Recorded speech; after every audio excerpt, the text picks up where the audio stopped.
Going live. Going live. Already? Well, it's 6:05. It's past like 6:09 or something. I think. 6:10, bro. See? Yeah, I'm 5 minutes late, like always. Hey guys. All right, I'm live here with. Well, this is off screen and Dave is off screen, but they're here. Not sure if anybody's watching. I can't really even hardly see the screen from here, but. Trying to find. Let's go.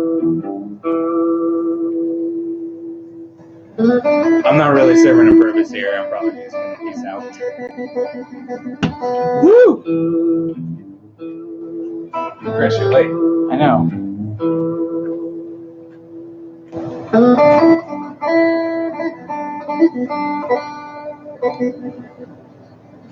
Everyone's waiting on the old Barch dog. Ye old Barchlet. I am not a Barchlet anymore. Well, no, that's your former little self. Oh. Ye old Barchlet. Ah, I see. Is this the one we want? The Mad Alchemy one. Mad Alchemy? It's like that one. The green. Yeah. Oh, nice. Hey guys, I'm not sure if anybody's tuned in. It looks like we might have 4 people on or 3 people. I don't know. Anyway, What's up? Hope everybody's doing good tonight. JJ House. Oh, JJ's on right. JJ, Yeah. how's it going, man? What's up? Hopefully be seeing him again for Summer NAMM. Oh, nice. Yeah, I think he actually lives out there, so. Ah. Or at least relatively close proximity. You know, strap would have been a good idea. I'm more comfortable. I'll grab one. Yeah, I think it's in the drawer, actually. But, can you read the questions? I can. Okay. If you got to move that closer, that's cool. Like, Oh, yeah, I suppose I should do that, too. Sorry, technical stuff. Yeah, you know us, as always, kind of piecing it all especially together on the fly. When it's me and Dylan. Yeah, we didn't expect to go live. We actually filmed a whole episode, but the memory card was here overnight, and so we weren't able to edit and get it out quick enough, so we're just doing it live. Yeah, me and Dylan work today, so. Yeah, Ike is getting ready for his show up in Evergreen at the Little Bear Tavern. I don't know if anybody's going to be doing that online. Yeah, I'll keep some extra picks up here, too. Wow, look at you. But anyway, yeah, I was going to say, I don't know if anybody's going to be streaming that or not, but I know he's up there. So if anybody's local want to go up there, I think they said they're slated from like 9 p.m. to 1 a.m. or so. So yeah. 3 sets or something like that? I don't know. Yeah, I think they're doing one set with another band in the middle and then a closer set or something along those lines. So something like that. That should be cool. Yeah, if you guys need something to do, that should be pretty good. Yeah, well, Little Bear's a great place to see a show anyway. Yeah.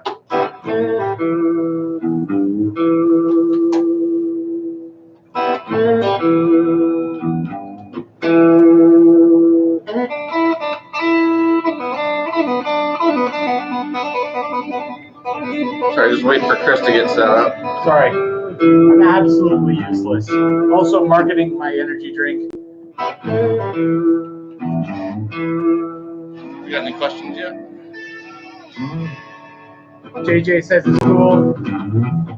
Ben says play it, Dylan. No questions yet. If you all got questions for us, we're easy here. There's 7 of you watching. We got 3 likes so far, so that's cool. And I got my Texas Toast Infinity Radius set up particularly for me and my slide needs because, well, I hurt myself. So now I'm a slide guy for a while. Yeah. Chris messed himself up pretty good this time with that did. one, yeah. And then the process gave me a phobia of watermelons. It's true. Well, speak for yourself. No, like I literally have not been able to like have a watermelon since then. I don't know why. It's just the idea that one was pretty severe. You said Ben was on there, Mr. Coombs? Yeah, Ben Coombs. Hey Ben, how's it going, man? Yeah, Dylan's got the 3. Yeah, he's got the 390 from Reverend Guitars. It's used currently in stock. Yeah, with a rosewood board, which is awesome. Yeah, we have it rare these well. days. Yeah. This one's on consignment for our good pal Jameson. Friend of the shop. Yeah, we're hoping we can move it for him, so that's why I'm playing it tonight. It's a great guitar though too, so that's another reason I'm playing it. But it's a fun one. Yeah, I was like, yo, you're playing that. Yep. Hey Rick, how are you, man? Nice to see you.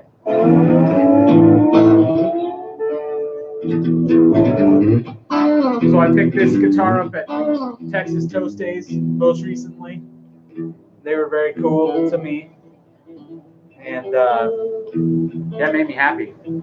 It's got a bootstrap hand wound pickup in it. Super affordable stuff. Out of Ohio, I think. Nice. Dude builds it all in his garage. Oh, sorry, too. The camera's there. By the way. Oh, yeah. I know you'll have to look at that for the yeah. questions, but at least for that. Oh, LPD is here. Nice. We got your pedals right. Well, where are they? Yeah, right there. They're right behind me, unfortunately. Yep. But they're there and they're awesome. Yeah, huge fan of the 74, man. I got a.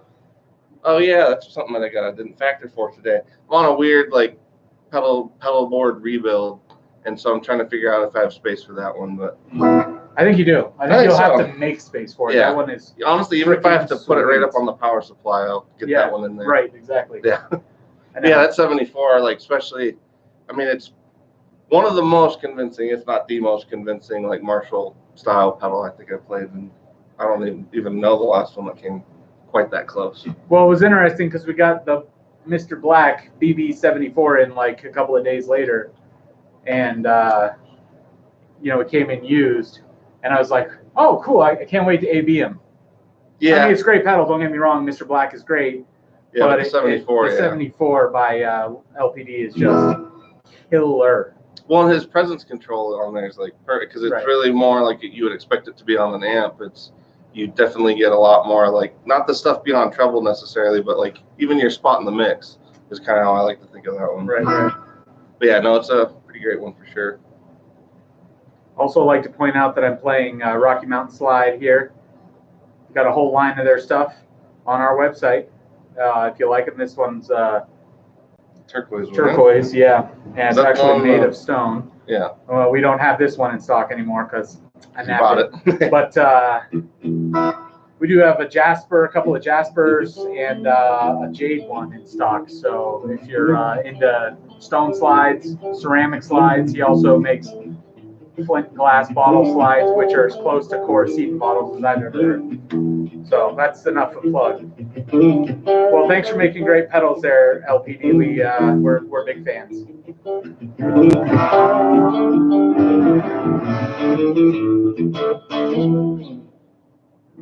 I think I'm in D. In D? Yeah. So I don't know if you can do anything with that. We can go back and forth. I don't know. Okay. Yeah, I'm really bad. Do I look like a professional, Chris? Okay. Sorry. I don't either, man. I can barely. Actually, I think I need this. There we go. All right. Yeah. I was gonna say if there's any topics you guys want to discuss tonight or anything. Bootleg guitar. No, we didn't say bootleg. I don't know what we're talking. Somebody asked something about bootleg. I don't know. I was talking about my Texas Toast. Oh, bootstrap.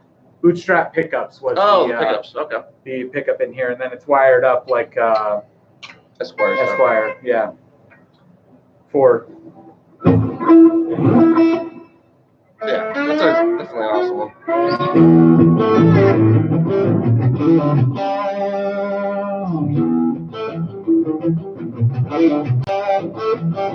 Oh yeah, we're also playing out of first gen katanas tonight.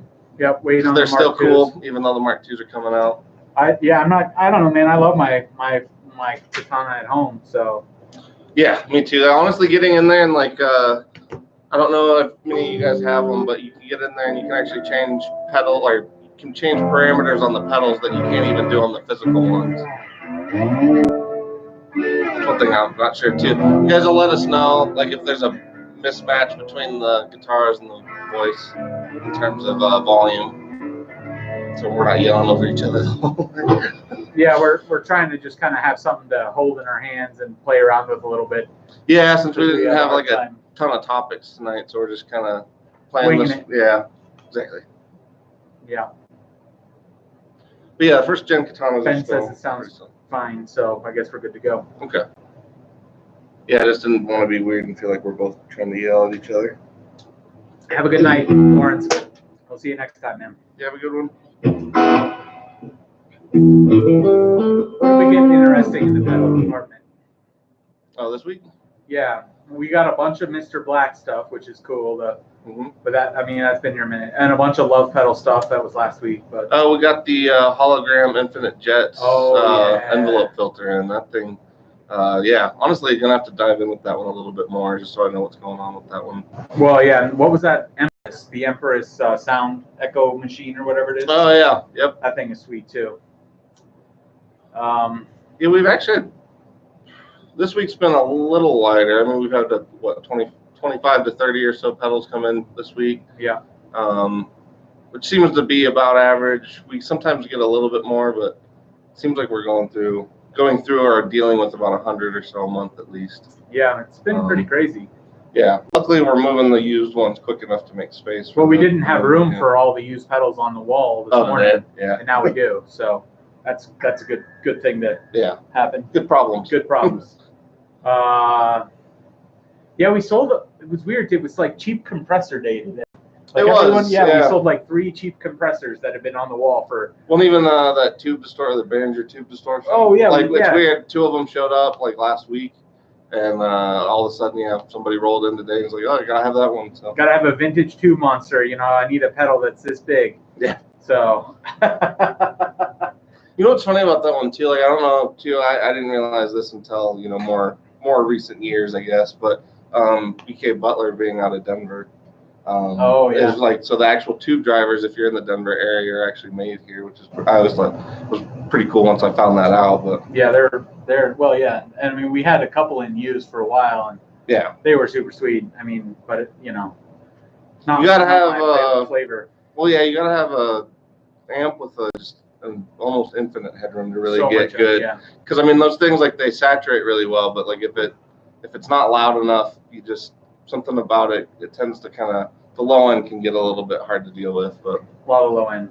Yeah, which I actually was surprised. I expected it to be a little, as most tube drives I've ever played with always tend to be a little grainier, a little, not thin or anything, but just a little sharper, I guess. Right. In terms of the attack and all that. Whereas the tube driver definitely has like a little sag to it, which is kind of fun. Right. Well, and it had that bias control that was really effective.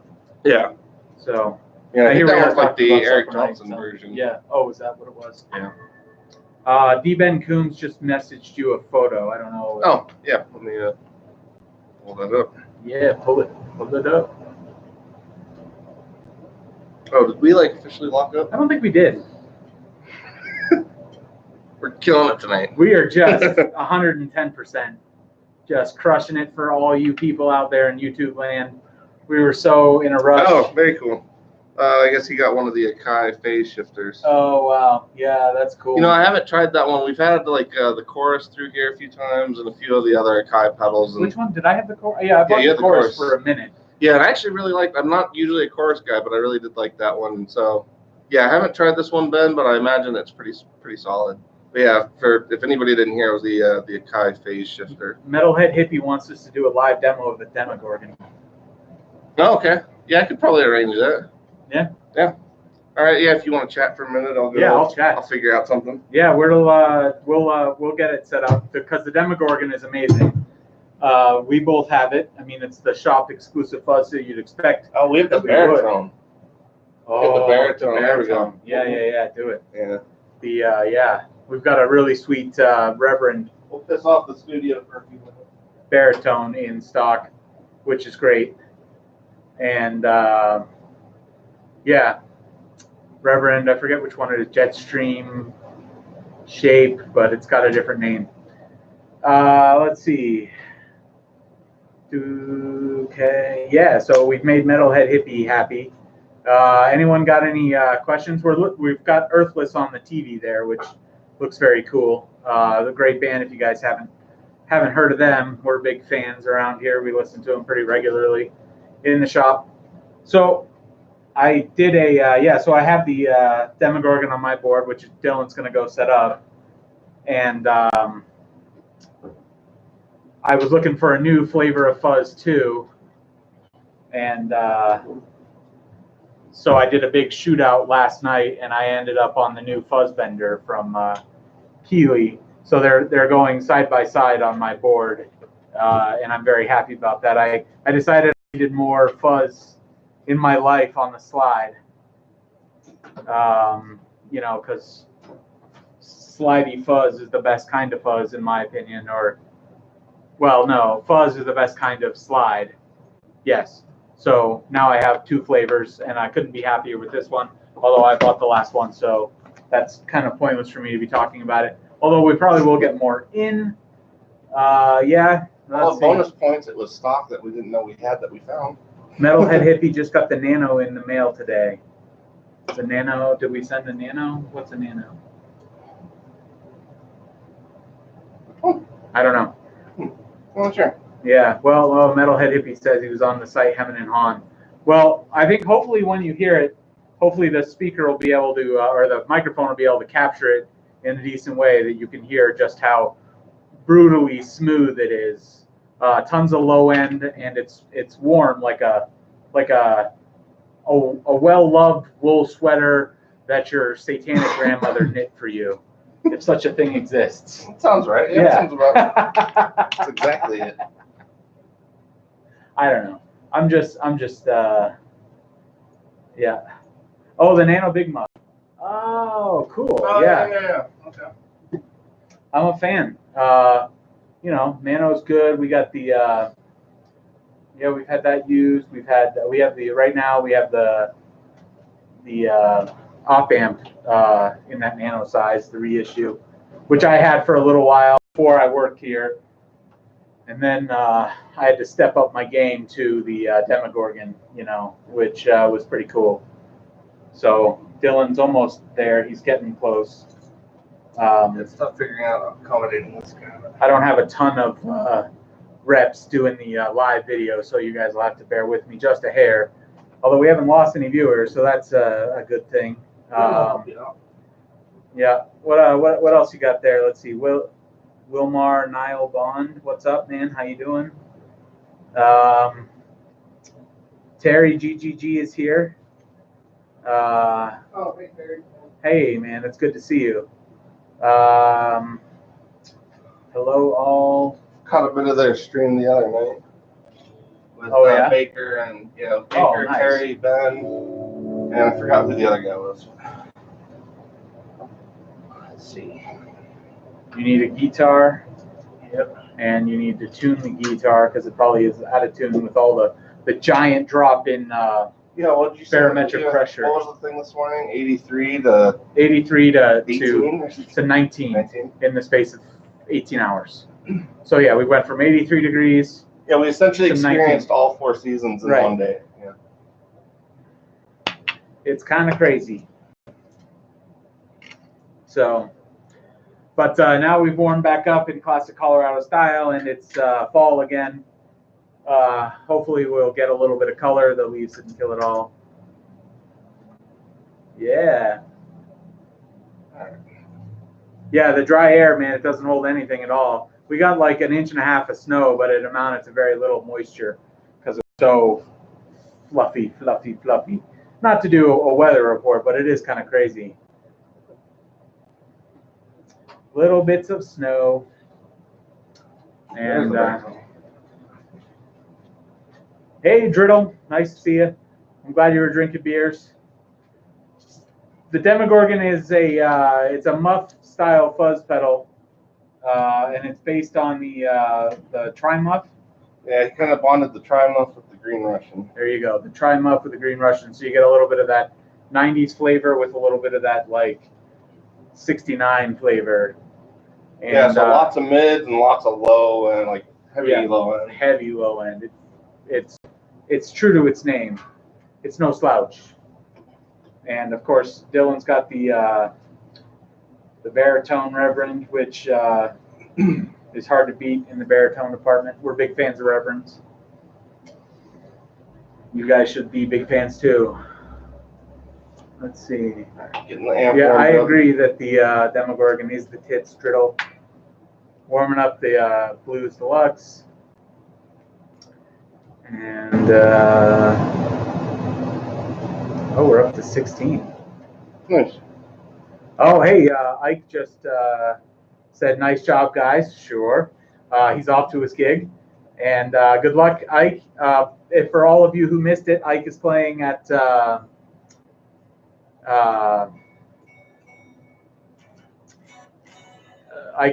Little Bear tonight, 9 to 1 a.m. So kind of all night up in Evergreen. If you want to go get some high altitude blues rock, they do a bunch of really great covers. They're loose but in a tight way, which is awesome.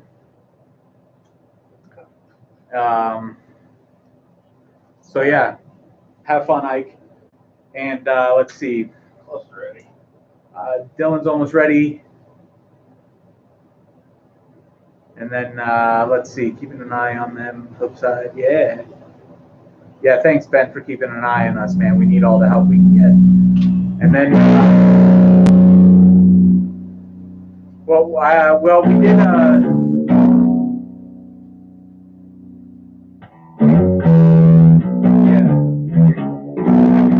Well.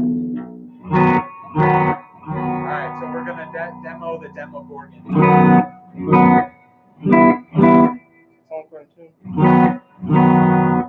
No, it's floating. All right, let me tune that. Once again, floating trem. Yep. Let's see. Yeah. Well, your questions were probably answered on the video that was. Yeah, I'll get to I'll pull those up in a minute, and we'll try to use those for a few topics. Yeah, we had a snafu with our regular F.A.Q that was supposed to go out. So that's why we're doing the live one tonight. Me and Dylan holding down the fort. So we're Should be F sharp. No, it should be G, right? Yeah, I think so.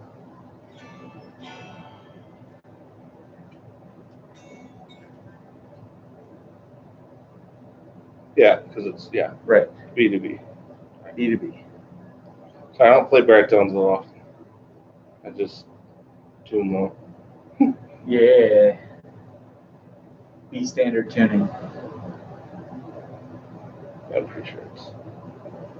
I actually having a hard time with the B. D E A D. Oh, that's a 6 string. That's weird, or 7 string. It's F sharp B. Yeah. Oh, it is F sharp. D F sharp B. Oh, okay.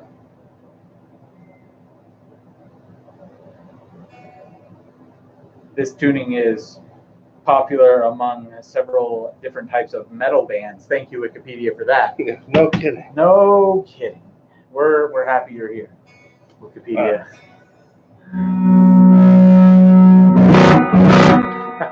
I don't even have the amp up, so that's. Yeah, but you've got it like coming in here. Oh, I told you to tune that. Oh, Metalhead Hippie asked if we could lower the volume a little.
I could try a lower wattage amp maybe. Yeah. Is it clipping?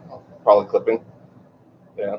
or no? Yeah, he said lower the volume, it's compressing. That's what Ben Coombs says. Okay. Yeah, that's about as low as that amp's going to go, so we might have to go with a lower wattage amp. We can try. Yeah. Still sounds good. Is that better, guys? Yeah. More compressing than, yeah. Is that a little bit better? You guys.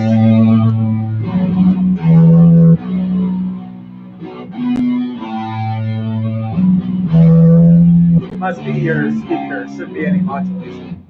Terry says it's a little better. Right. Well, it's hard to tell live without us being able to actually hear it. Right.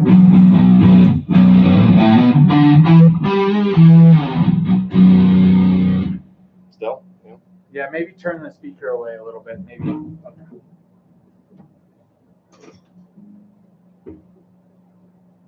Thanks for that suggestion. Haven't hit the town note yet? How's that?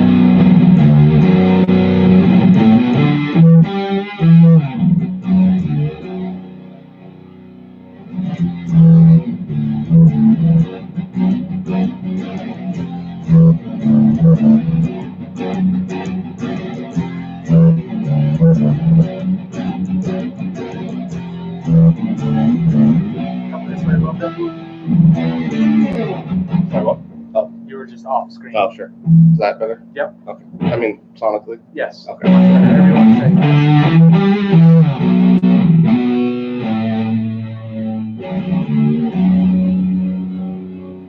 That is still compressing.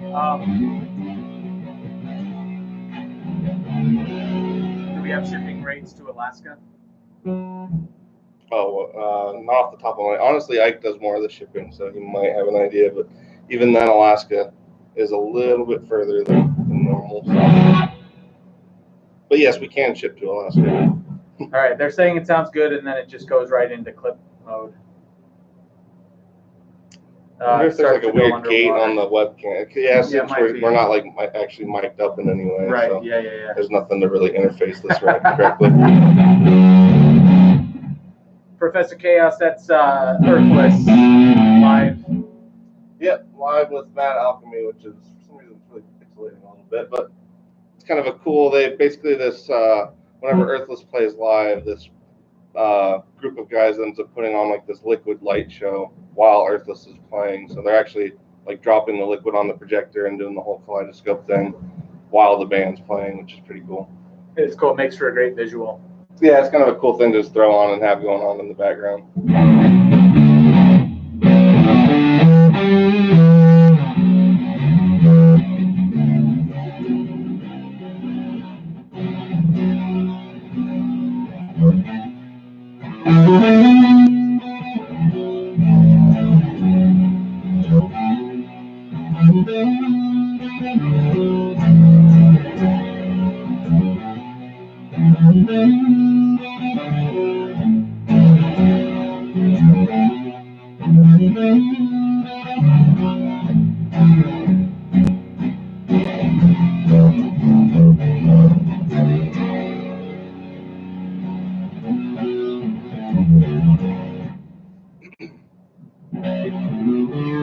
Maybe I should grab a guitar standard tuning too. Yeah, that might help. Well, yes, I have instructions, but it's going to be What is it? for dropping the cam mic, but with you running around, I don't know that I can do it with. Oh, yeah, I can keep playing if that's what you mean. Yeah. Just so I can.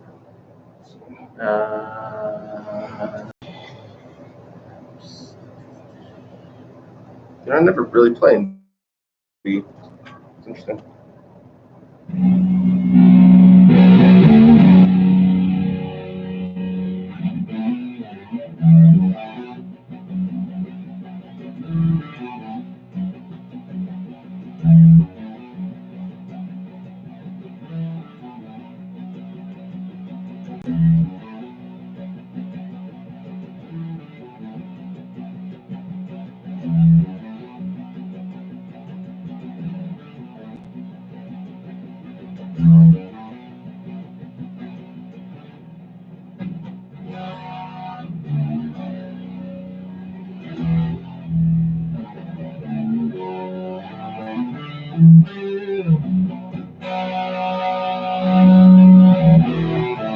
Yeah, thanks, Terry.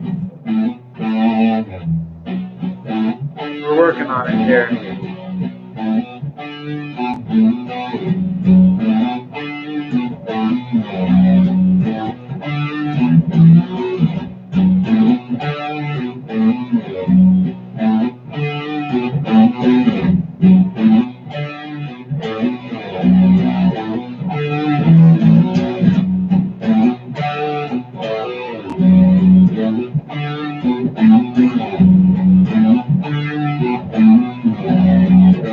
Did that help at all? I think I tried to do what you said, but I don't know if it worked.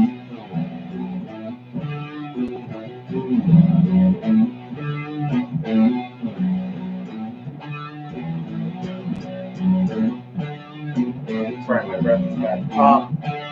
Do you want to find a guitar on standard? Sure. Just to kind of give. Yeah. Yeah. Oh, Rick Hefner's here. I hope I've said that right. Oh, it works.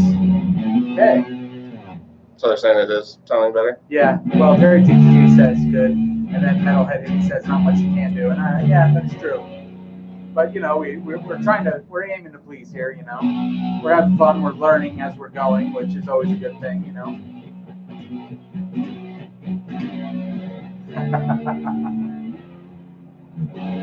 It says sounds like you're also using a phase shifter. So Maybe that's just me. yeah. Maybe I sound like I'm in between phases. Well, I do love phasers, though. that's true. And Dylan has some of the heaviest tone of anyone ever. So you put him in drop B, and it's pretty intense. So let's see. Just jam. Who cares? I agree. Anything else, guys? What else is going on out there in YouTube land? Ooh, you should play the Gibson Cherry Burst. That'll make Ike happy. Yeah. Yeah, that thing is sweet. Oh man, we got a sweet guitar in on consignment here. Very, very happy to have it. Well, Metalhead Hippie, you heard how it handled the B standard, which the computer mic didn't help very well, but you know. We were in tune. Yeah, close enough. We're in 60s tune.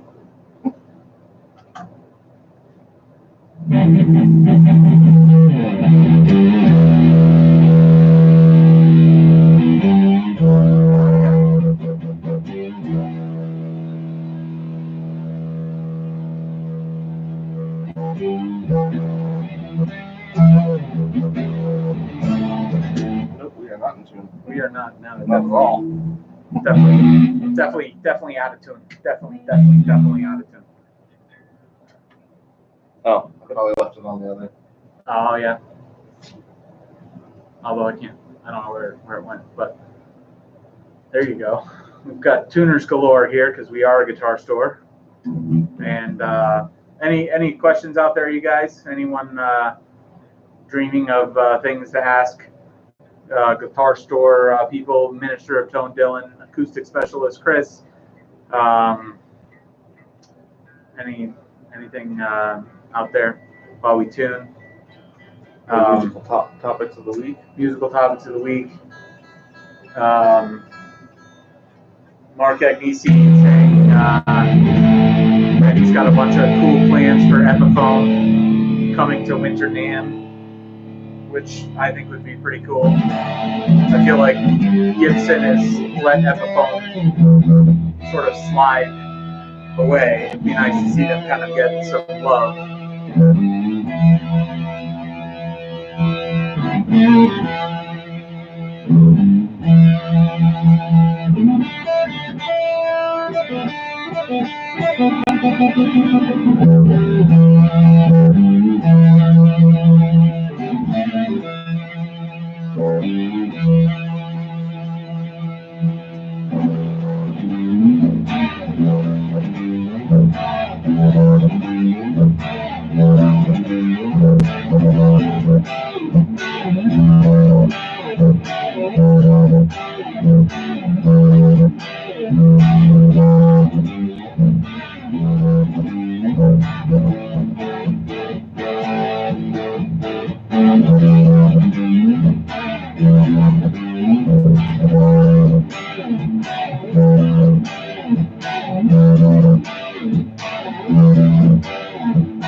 Yeah, go ahead and ask those questions again, man. That's awesome. You get a little bit of a different take if the other video actually comes out, because you'll get my opinion on it.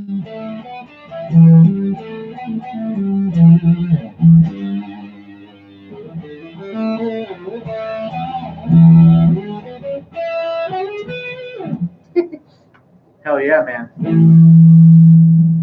I'm not much of a lead guy, but honestly, this is the Demogorgon to me is like a good riff machine because it just like makes me want to riff all the time. Right. It's pretty sweet. Yeah. It is. Yeah, I'm a fan.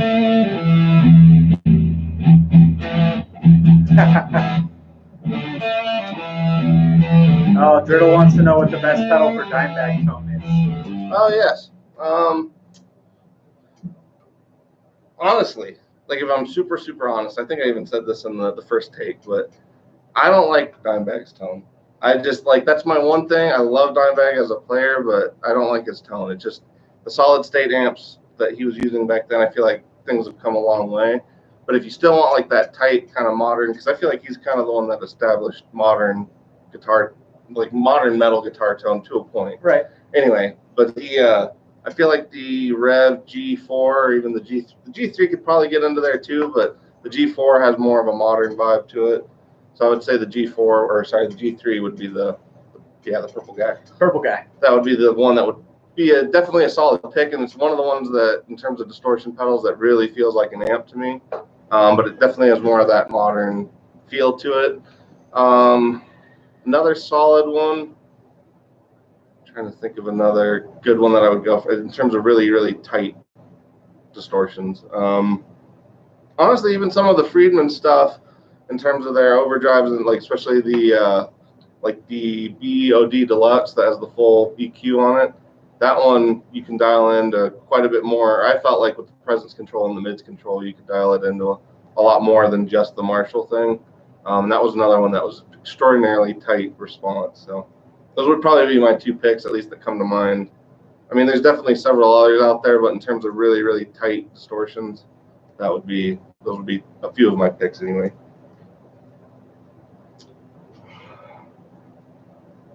So, oh yeah, MXR full bore metal. Yeah, that'll probably get you pretty close. tight. Yeah. The G4 is awesome. We just yeah, I love that one. Yep. I'm tiding over on that side of the store, so I can't reach it. But as far as the best time to place orders, pretty much any time. It'll go out the next business day, generally. And I mean, if you place it before, I'd say if you place it before 3.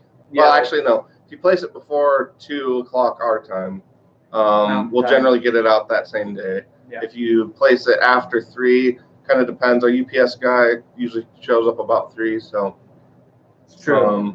Post office, usually we can still get stuff out. Like if it's a pedal or something, we can, or pickups, parts, whatever, all that stuff, we can usually get out the same day, just as long as it's before like 4, so just so we have long enough to pack it up and get to the post office. Right. Yeah. Luckily, we actually have it's weird. One post office, they close at 5 and the other one's 5:30, but luckily it works out for us because it's close enough to close that we can still get them out. Right. Exactly. Do we ship UPS to Alaska or do we ship USPS? That's more of a weight dependent thing. And actually FedEx is starting to open up too. Some people like FedEx because I believe you can schedule the delivery times now. I'm not 100% on that, but some people like that for FedEx. But they're actually starting to really work on their rates because apparently they are kind of button heads with Amazon. So that's obviously creating some competition on the shipping side of things. But yeah, I was gonna say typically like if it's a guitar or an amp, it's almost always going to be UPS. If it's smaller items like parts, pickups, cables, tuners, those are almost always going to be the post office, and that's just kind of how the shipping rates end up working out.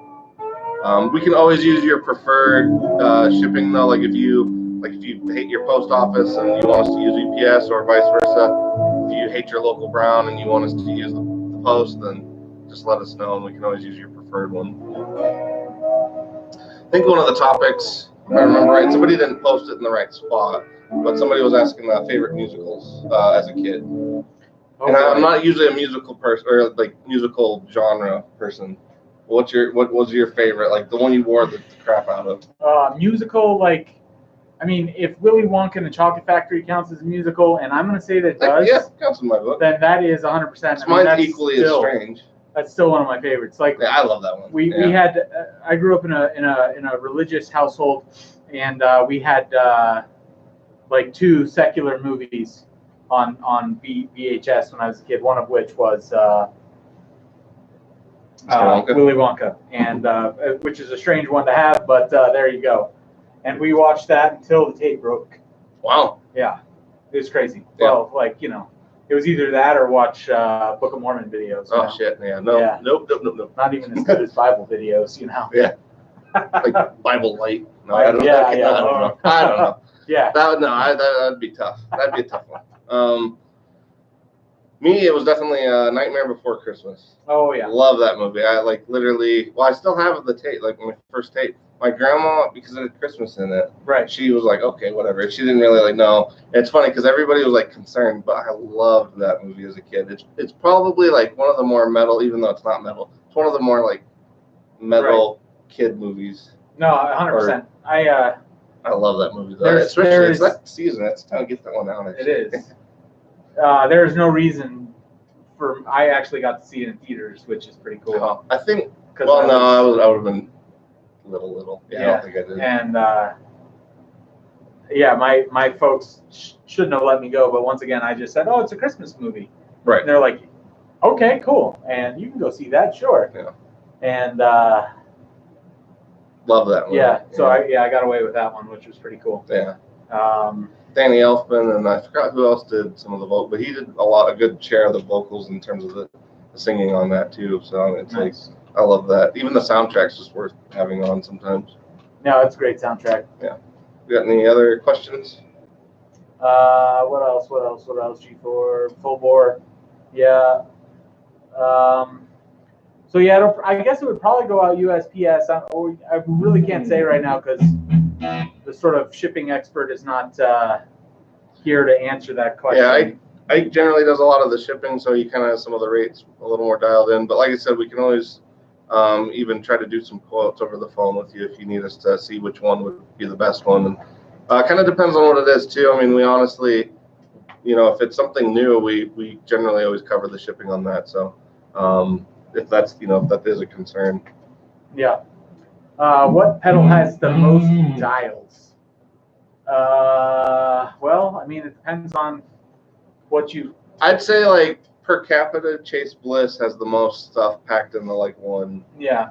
One spot. It's true. We get 6 knobs plus 3 dip switches, 2 switches.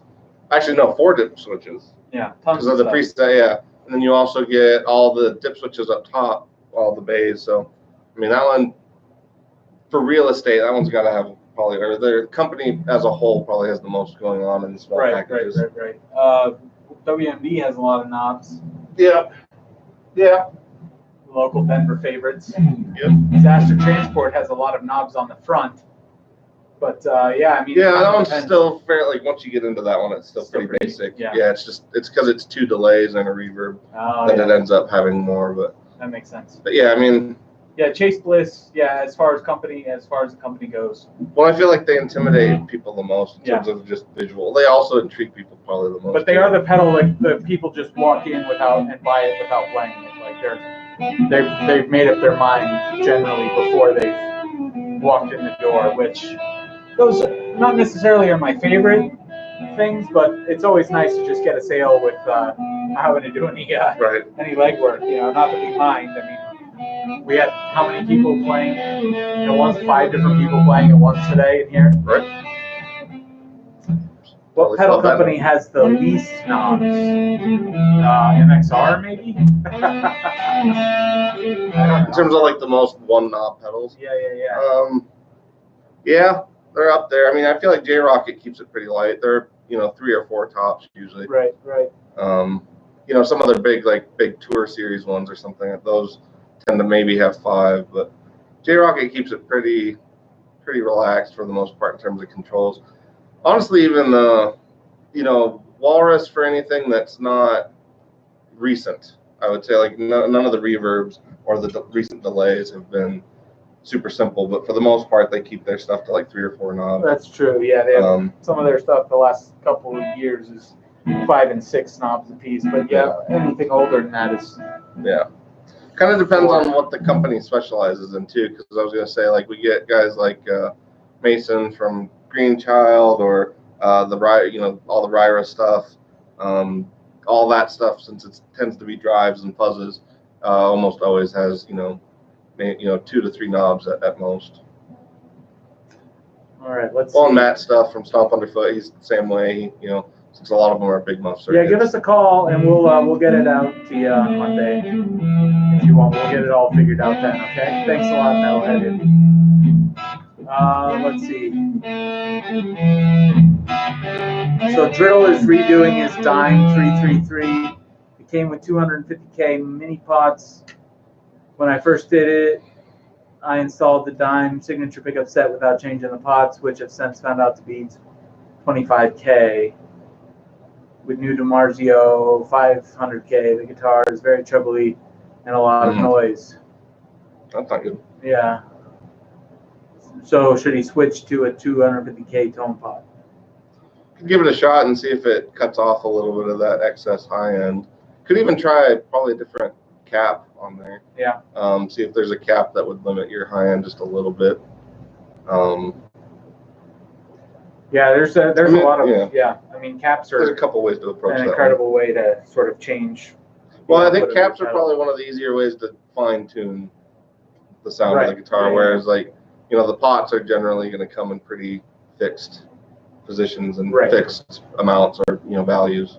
But. Yeah, you could always check out Emerson. They make really cool caps at varying degrees. I like their stuff from what I've heard. Metalhead Hippie. So in your opinion, what's the best fuzz you've ever heard?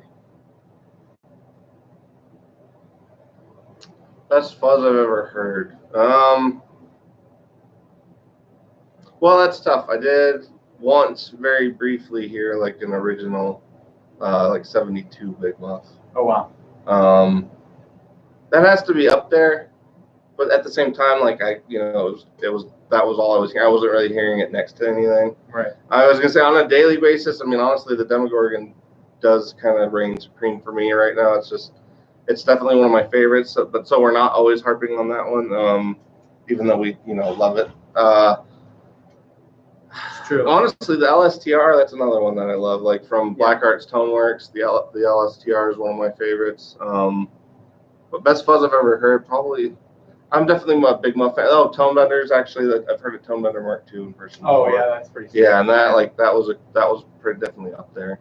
But see, that's another one. Like, you could hear 5 of them and never hear the same thing. So. Right. Yeah, that's a good point. Yeah, some of those old components are Yeah. a little bit wonky like that. Oh, we had an original fuzz face come through once too. Did we? That was for repair. And that one actually I got to fix because it was a pretty simple, just redoing some of the solder joints on like the power swap that he had for the 9-volt battery. But that one, once we got it working, Steve came by and we tried it, and like that sounded really good too. Yeah, that sounds. It was one of the old big, Dallas Arbiter big blue box ones. Right. Somebody suggests Ben Coombs is saying best fuzz is a Carolina Reaper from Cusack and Haunted Labs. It's a pretty sweet one. It is a pretty sweet one. I'm a fan of the. It's hard to say best fuzz because they're so. My knowledge of like old school fuzzes is pretty limited. I haven't heard a ton of them, but I really like the Alpha Haunt. Yeah. Oh yeah, Chris has been doing a bit of fuzz chasing lately. Yes, it's been fun. Yeah. So Alpha Haunt is really cool by Old Blood Noise. I did like the Carolina Reaper. That one's cool. Not quite. Yeah, and that one would be like, if there's pedal subgenres, right? Like drives into fuzzes is like my favorite thing. Oh yeah, that one's cool. Yeah, any like just stacking drives and fuzzes that's where the real secret sauce is at. I feel like. But I did choose this one, the Fuzz Bender by Keeley. So this one's coming home with me tonight, and I'm very excited about that. Yeah, that one's unique too, with the full 3-band EQ on that one, right? Right. Yeah. It's 2-band plus a bias control. Oh, not a mids. Yeah. Oh, okay. Bass treble bias. That's cool. Driddle says he has a big muff in the big box and a big muff Pi Nano, and the Demogorgon is just nasty in comparison. I really like to try the Raise the Dead by Tate. Effects. Yeah, actually, in terms of like more simple fuzzes, I really like Tate. Yeah, he really dialed that one in. That's one though, like it's weird. It almost feels like it has a drive, or maybe not enough drive, a boost, right? Like ahead of it. The way it feels, because it feels like very tight for a fuzz, very tight, which was actually very surprising to me. I'm a fan of that. The Boss Hyper Fuzz. That's another favorite. Yeah, that's a shop favorite. Yeah. Yeah, if they come in used, they generally don't make it to the sales floor. Yeah. What was that Mr. Burlington Coat Factory brought in? That super. It wasn't called a Super Fuzz, but what was the name of that company? You know what I'm talking about? The one that had it was a fuzz face with a giant knob, and it had the bias control and the different. I don't think I saw that one. It wasn't here very long. It was like a $200 fuzz face. Oh, yeah. That one. Yeah, with like the oven knob on it. Yeah, I can't remember the name. I never remember. See, it came up when I was on Ben Coombs' thing. Last time too, and I still can't remember the damn name. But. Yeah, that one was really cool. Yeah. Pretty pricey, even on the used side. Yeah. I did like it. Yeah, I think it's by the same. No, maybe not. I thought it was by the same dude that does the Longsword preamp, but I can't remember if that's true or not. I'll have to look. I like the Civil War by Stomp Underfoot. Yeah. That was a good one. But then again, like the Demogorgon kind of approaches a lot of that too, so it's kind of hard to say. I mean, we could talk fuzz. Yeah, for hours. So I'm gonna swoop a little bit. Sorry, dude. No, it's fine. Crosstown by Mojo Hand, I really enjoyed as far as a fuzz face clone. Yeah. And Ren Cuff was pretty good too. Actually, I really love the 70s Ren. I haven't tried the 60s. Well, I'm sure that one's good too, but with the negative polarity, I haven't tried it yet. Yeah. So, but yeah, their 70s silicone fuzz face, it's awesome. And I'm not usually a fuzz face guy actually. For me, fuzz faces, like, I guess if you have the right one, that's where they're. It's just not all of them are for me. That would be it. Ben Coombs is letting you know that was a fun hangout day you guys had. Oh, it was fun. Yeah. Yeah, I still can't figure. Honestly, I think I got a picture of it here somewhere on my phone. I've seen it come up on pedal boards of Doom, or maybe it was actual Doom. I don't know. It's hard to keep them straight anymore. It's funny too because the actual Doom guy I was next to at the last Sleep concert. Right. And like my beard and hair are somewhere like in most of his videos. That's hilarious. Let's see. I think I got it somewhere in here. We got any other? No, nothing yet. I think Terry asked something last week. Is Terry still in there? Terry, I think he is. Terry, if you're still in there, if you want to throw us that question from, like I said, Ike and I did it. Terry's here. Yep. So Yeah, if you want to ask that question again, Ike, that might be a never seen question and answer session. We'll see. It could be part 2 or like the alternate reality version. Right. Well, it was a very short video. Yeah, we got cut short. We were doing it like the last 10 minutes before we opened, and then a guy came in. Oh, I hope I'm not interrupting anything. And it's like, well, like. Hey, you only walked into the camera. That's all. Well, no, it was fine. It was and customer, do it, but, like at the same time, it's like, well, no, but you can just pretend like nothing's going on. That's fine too. Like I'm here to help. Yeah. I was just over there entering SKUs for the pedals that I bought. See, I gotta get to the bottom of this fuzz because it keeps coming up. Oh yeah, Steve on Does It Doom did a video on the Demogorgon, but that's about it. We need more reviews on it. Honestly, yeah, we've been take it easy, Ben. We've done 2 or 3 of them at different points, but yeah, we actually have a really difficult time. Well, as you guys can see, we have a difficult time actually capturing what it really sounds like because it's one that I guess has to be heard in person is the best way I can put it. But yeah, it's hard to well, I mean, maybe we needed some awesome mics. King Tone. I think it was the King Tone fuzz. I think you're right. I think that was the name. All of a sudden my brain kicked in. Cheers, Ben Coombs. Later, Ben. Thanks, man. Terry forgot the question. That's fine, Terry. We appreciate it. Okay, I'll look it up then. Yeah. Actually, it looks like we're maybe wrap it up here soon. Yeah, we don't need to spend a huge amount of time. And I can't find that thing. I'm pretty sure it was the King Tone fuzz, but I don't remember. He had 2 versions of it, I believe, a germanium and a silicon version. Yeah.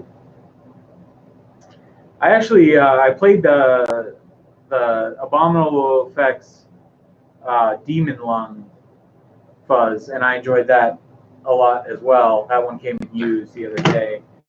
It has an octave up switch, selectable as a Hyper Fuzz clone, right? Hyper Fuzz, yeah. Yes, Boss FC2 clone, which was so it's a clone of a clone because the Boss FC2 was a clone of the original Super Fuzz. Excuse me. Well, there you go. I didn't even. Yeah, my fuzz knowledge is lacking. Must be Mr. Nick. Must be Mr. Nick heading home. All right. Let me pull up the questions from last week. Maybe that's how we'll wrap it up.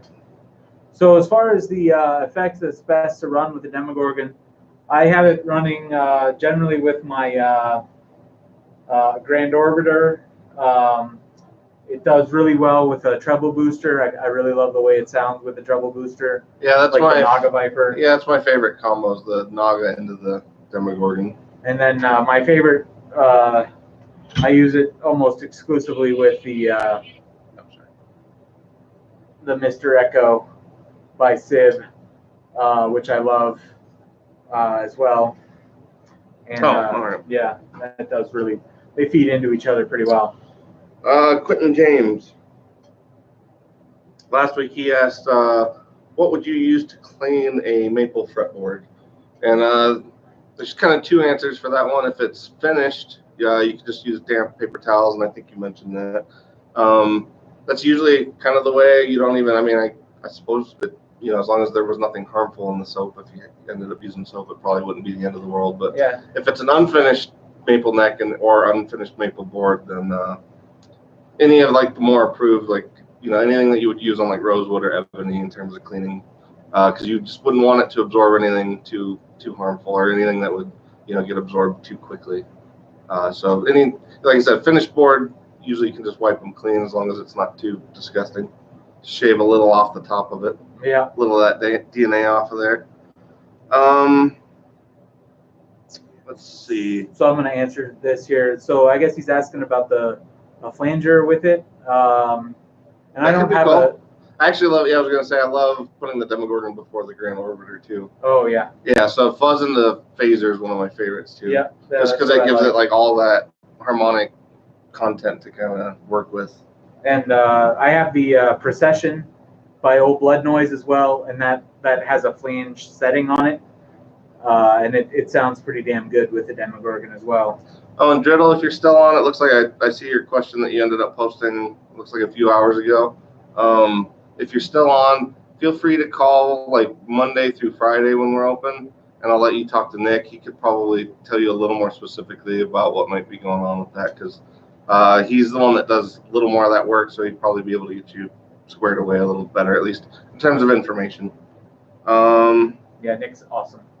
He is, yeah, great work at like unbelievable prices. Yeah. At least, yeah, because like what the dude today, even with Nick's same day charge or whatever, it only ended up being $10 than what GC charges normally. Right, exactly. So it was just like that was kind of a no-brainer for the guy. Walking Dead asked, everybody talks about how bad the Stormtroopers' aim is. Have you ever watched the A-Team?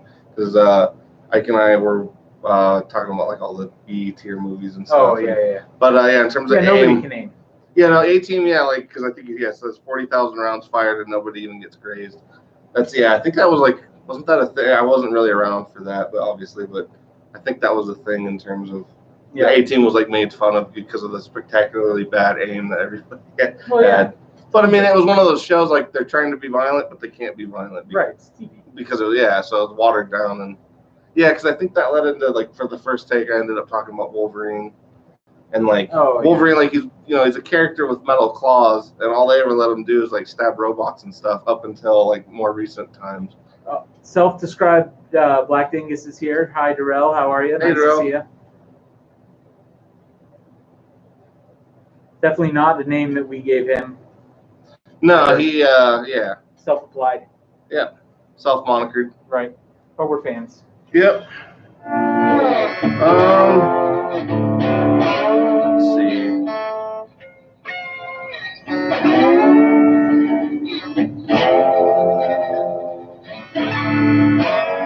Oh, okay.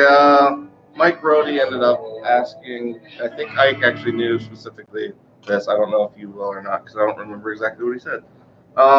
What is the difference between an ABR and a Nashville bridge? And I believe it had to do with how the posts are mounted. That's it. That's it. Okay, Yeah. that is it. Okay. Right. Okay. It's all in the posts. Yeah, I think the posts are actually physically in the guitar, installed in the guitar, whereas the other one they're more or less there's post inserts and then the post goes into that. Exactly. Okay. The post inserts and then they're screwed into them. Yes. Okay. And that's the ABR. The ABR. Yeah. Okay.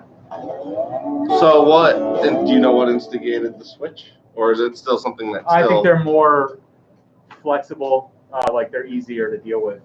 When like in terms of repair work. Right, repair and replacing and stuff rather than drilling into your good solid hardwood thing. Yeah, because like once the real posts go, and that's it. That's a good point. Okay. So. Yeah. Yeah, and oddly enough, my Explorer, I don't think it should have come from Nashville. I'm not sure, but the serial code is through Nashville for some reason. Or are they asking about your hand? Yeah. Well, it's better. It's just misshapen, you know. Oh wow! I've never seen them side by side. Yeah. I wish you could see that like profile with the other one. Yeah. Yeah.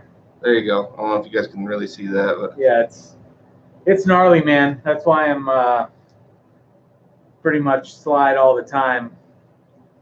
But thanks for asking, Darrell. Yeah, I cut it pretty bad at my old job. It's not my other job anymore. It's my old job. Yeah. Which is pretty cool. Yeah, you've had a twisty turvy few months, years, months. Yeah. That's kind of the thing around here. Yeah. Everybody has some weird stuff going on all the time. Hey, have a good night, Wilmar. Thanks for hanging out with us. Yeah, thanks to anybody that actually stuck around for this since we were kind of doing it last minute and on the fly as usual. Yeah, but it was fun. Did a little demo, had some fun. Yeah. Yeah, it was pretty intense there, Metalhead. Oh, yeah. Man, that's the 490 and the 500, right? It is. It's sustained too with the Demogorgon. And just to give you guys an idea, that's about maybe 60% on the game. And it's it's not flubbing out or anything, which is nice. Beautiful.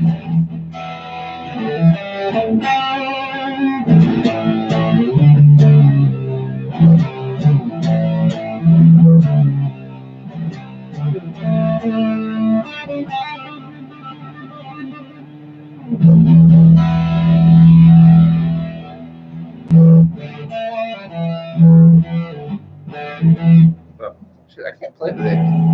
It's all right. It still sounds good. Man, that's a pretty guitar.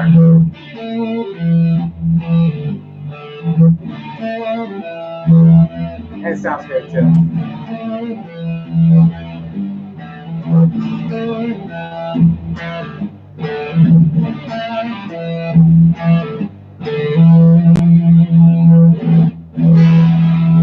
All right. Well, if there's any other questions, no? Darrell says it sounds thick. Thick. Thick. Yeah. Which You know, Darrell enjoys the thickness. Yeah. Well, you know. We all enjoy the thickness. Yeah. All right. Well, why don't you play us out for a little bit, and we'll go paint the town red, and by red I mean we'll go home and play with our pedals. toys. Yeah. Any requests of my usual sort? The Sabbath review boys play. Sorry. Which one? Which one? I do Sweet Leaf, Paranoid, Sweet Electric Leaf. Funeral. Okay.